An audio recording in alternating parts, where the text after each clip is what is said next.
como convencer as pessoas a comprar o seu produto. Só isso. Só isso. O produto era fotografia. Uhum. Festa de fotografia. Basicamente, a fotografia era, sei lá, 1.000, 2.000, 3.000, 4.000 reais. Isso. Se não fosse pra casamento, mas se fosse pra casamento, era 100, 200. É isso mesmo? O que acontece, né? O casamento, dentro do mercado da fotografia, é um produto que é muito valorizado, né? As pessoas já sabem que, por ser um momento especial, né, a gente vai investir nisso, né? Então, isso ajudava a gente a ter um ticket mais alto ali para poder fazer a venda do produto lá para as pessoas. E nessa questão de convencer as pessoas a comprar, né, que é o tema que a gente está trazendo hoje, pelo menos naquela experiência eu vi que é mais fácil, né, convencer as pessoas a comprarem aquilo que parece valioso para elas, né? Essa coisa de pegar um desejo ali e tu esfregar esse desejo para ficar sendo uma coisa que parece mais necessária ainda. Então a pessoa fica com aquela urgência, né, de comprar e ela paga mais. Você não era o único fotógrafo de casamento. E nem era o melhor, eu digo assim. Mas na minha isso região... Aí, mas tu já sabe.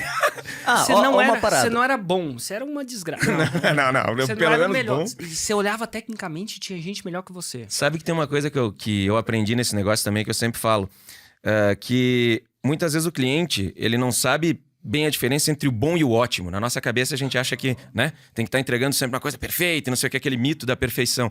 Mas se o cliente já veio interessado por ti, ele viu tuas fotos, gostou e tal, ele já gosta do teu trabalho. Então ele já sabe que aquilo é bom por alguma razão. Só que aí tem o preço, como falou o Érico. Mas a gente vai aprendendo com o tempo que, cara... por que eu não tinha o melhor dos trabalhos? Na minha visão tinha gente melhor do que eu, mas aí o fotógrafo sempre tem essa coisa, né? Você tinha um olhar muito mais apurado que eles. Né? Sei lá, mas eu achava assim, e eu via que o meu trabalho ele era bem legal, mas tinha gente com trabalhos melhores, mas o meu ticket era o mais alto. Então o pessoal lá do Rio Grande do Sul sabia, lá na região, né, eu cobrava mais caro. Né? Então, o que acontecia? Né? Que as pessoas não orçavam só comigo. Elas olhavam outros fotógrafos, orçavam com outros fotógrafos, mas mesmo assim elas fechavam comigo. Porque eu tomava um cuidado, né? E tinha aprendido já isso lá com o meu pai que... Seu pai também fazia essas paradas. Sim, a família inteira é fotógrafo, né? É mesmo? Tinha Mas peraí, você tá falando que é o seguinte... O Vanação. Vanação. Tinha fotógrafos que às vezes você achava que era até melhor que você, que cobrava mais barato e as pessoas compravam de você. Continuavam comprando comigo. Porque eu aprendi que eu precisava falar com aquelas noivas e despertar nelas um desejo maior pelo que eu poderia oferecer. Não só pela qualidade da foto, mas eu ia ter que persuadir elas. Eu ia ter que conversar com elas para tentar fazer elas valorizarem mais o jeito que eu enxergava o casamento delas. Então é um negócio assim, não era só a foto no final. E qual que era o 80-20 disso? Era eu vender para ela a ideia de que... muito parecido com aquilo que você estava falando ali. Que eu não era focado, pelo menos pro meu negócio, essa era a minha big idea lá que eu usava, né? A ideia que eu usava com as noivas. Comigo, ela não ia precisar se preocupar com pose, ela não ia precisar se preocupar em usar o tempo do casamento dela para que eu pudesse fazer o meu trabalho, entendeu? O que eu ia fazer... Eu tava vendido, cara. Tu entendeu? O que eu queria é que ela vivesse a melhor experiência da vida dela, porque eu ia garantir que aquilo ia ficar muito bem registrado com o meu trabalho. E aí elas amavam isso. E nesse nosso mundo digital, existe um avatar, que é o seu cliente potencial, que é a noiva. E você entendeu alguns pontos de dor que ela tinha. Por exemplo, gastar o tempo dela para ter as fotos que ela queria. E talvez o seu concorrente não tinha essa visão. Não tinha essa visão. Então ela falou, pô, ele tá resolvendo um problema dentro disso. Só que o problema, a gente precisa dar uma esfregada nele. Né? Isso é uma coisa também que eu percebi, né? Atendendo as noivas lá. Elas têm esse problema, né? Mas muitas delas, às vezes, elas não pararam para pensar o quanto isso pode ser um transtorno dentro do casamento, parar para posar para as fotos. Era meu papel falar sobre isso para mostrar para ela que isso era um transtorno maior do que ela pensava. E aí Twisting the knife, né? Você enfia a faca e torce a faca lá dentro. E a dor ficava né, maior. E aí ela começava a pensar, cara... Como é que você fazia isso?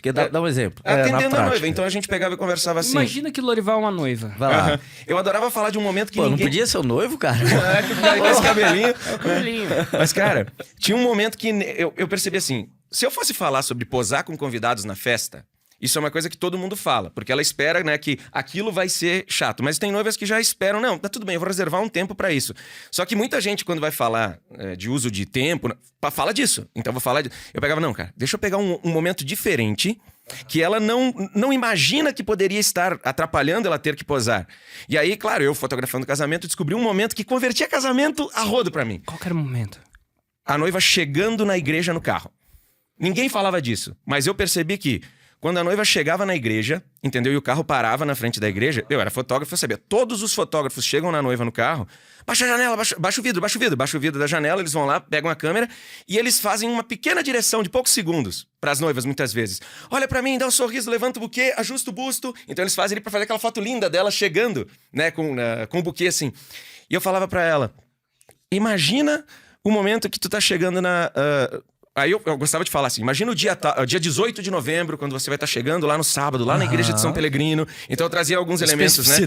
Detalhes específicos e dizia, imagina tu chegando lá com o carro que tu escolheu. Qual carro que tu escolheu? Ela falava lá e tal. Então imagina tu chegando lá, naquele momento, ó, todos os convidados estão lá dentro, o noivo tá te esperando, agora vai acontecer. Como é que tu tá te sentindo? Eu pedia sempre assim pra elas. Aí ela, ai meu Deus, eu acho que eu vou estar nervosa, eu vou estar apavorada. Louca pra descer do carro, algumas diziam, não, acho que eu vou estar Mas assim, ela sempre vinha com alguma reação que ela imaginava. E, geralmente era medo, ansiedade, entendeu? E eu dizia, então, tu não gostaria de lembrar daquele momento exatamente do jeito que tu tá te sentindo? Entendeu? Agora, imagina que eu, fotógrafo, chego lá e te peço. Tu chega lá, tu tá emocionada, tu tá ansiosa ou tu tá nostálgica. E aí eu jogava na emoção também. Porque às vezes tu tá ali num momento que tu queria que alguém tivesse contigo e não tá. E aí as noivas que às vezes tinham, né, um pai, uma mãe, um irmão, alguma coisa. Então ela pensava um vô, uma avó. Então, às vezes é isso. A gente sabe que casamento tem muito... É sentimento, cara. E aí tu, né? Pô, imagina, ou tu vai estar naquele teu momento ali e eu chego lá, baixa o vidro, levanta o buquê, ajusta teu busto e dá um sorriso pra mim e faz uma foto dessa. Aí eu tinha essa foto. Porque eu fazia também antes, né? As fotos da noiva posada, né? O jeito errado ali, o jeito certo. Isso! Aí eu pegava e mostrava, pá, olha aqui. Aí ela dizia, pá. Eu dizia, bonita foto, né? Eu dizia, pois é, mas é ela. É como ela tá se sentindo. A noiva, ela não tinha parado pra pensar nisso. Ela não tava assim, felizona, assim, naquele momento, a lembrança dela era, nossa, tô posando pra foto, não era o que ela tá vivendo. Só que algumas podiam chegar daquele jeito, mas aí eu levava ela a pensar naquilo. Eu dizia, ó, sabe o que é mais legal que isso? E aí eu tinha outra foto. Aí tinha o jeito certo. Velho, aí eu pegava e mostrava uma foto de uma noiva que eu tinha lá, a Fernanda, ela chegando no casamento, e aí ela com a cabecinha baixa assim, atrás do carro, e um terço, ela fazendo uma oração com o buquê dela. E aí eu pegava e mostrava, sabe o que ela tava fazendo aqui? Sabe de quem que era esse terço aqui? Era da avó dela, da Jurema, eu contava a história e tal. E eu dizia, e a avó dela não tava com ela nesse dia, ali do lado dela como ela queria. Mas de alguma maneira, a avó dela tava, porque nessa foto ela tá. Aí eu pegava e mostrava ali, e dizia, olha, se tu tiver que ficar posando no teu casamento, eu tô te dando um exemplo aqui.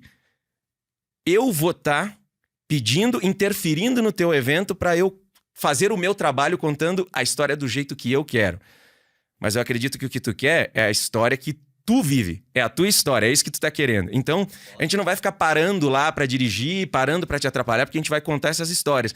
Cara, é assim, ó, Érico, e Thiago e Lorival. Essa história fechou, acho que 80% dos casamentos que eu fechava. Claro, eu tinha algumas, mas isso era uma história que eu contava. Depois tinha outra de uma noiva, a Fernanda, que eu ganhei prêmio. Ela chegando rindo, assim, ela tava bem feliz. Aí eu contava por que ela tava feliz, porque ela tinha visto o pai, que tava lá e tal. O pai nem tava na foto, então só tava ela rindo, assim, maravilhosa, com aquele buquê.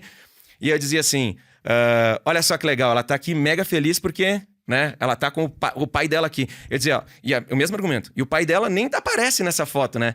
Aí eu dizia pra noiva, mas eu te desafio a me dizer que o pai dela não tá nessa foto. Aí as noivas pensavam, porque ela tava... Aquela emoção fazia ela pensar nisso.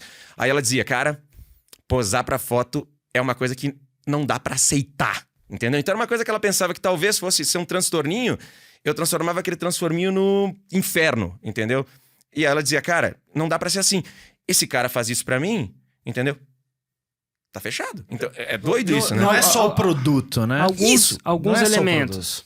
Entender a dor dela e mostrar a dor, que a dor dela ainda é maior do que ela espera ser. Isso.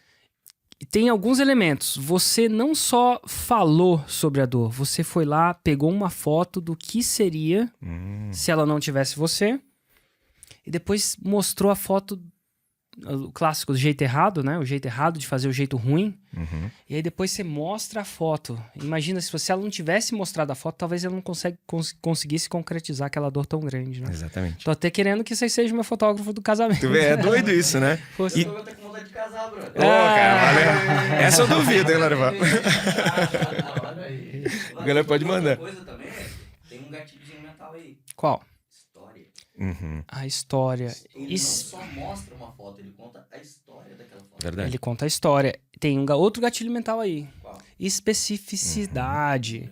A Fernanda, cuja avó é a A Jurema. Jurema. Que tava com o terço na mão. O terço na mão, dentro do Isso na mão, carro. eu conseguia ver isso. Uhum. Tem um livro muito massa que chama Desk Column, que fala assim, quando você pinta a fotografia, por que não dizer assim, né? Uhum. Você pintou a fotografia, eu consegui imaginar ela.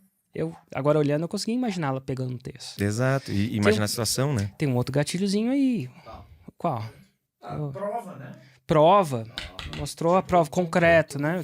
Tem Tem um uma que- outro aí. Tem uma, não vou, eu ia dizer similaridade, mas é que ela vai se imaginar naquela situação. Então ela ainda não está para ser similar, né? Então não sei se... Mas tem um que a gente fala muito pouco, inclusive, né? Eu tento até falar meio pouco dele, mas tem um aí. Emoção. Ah, total. A emoção move. Emoção move.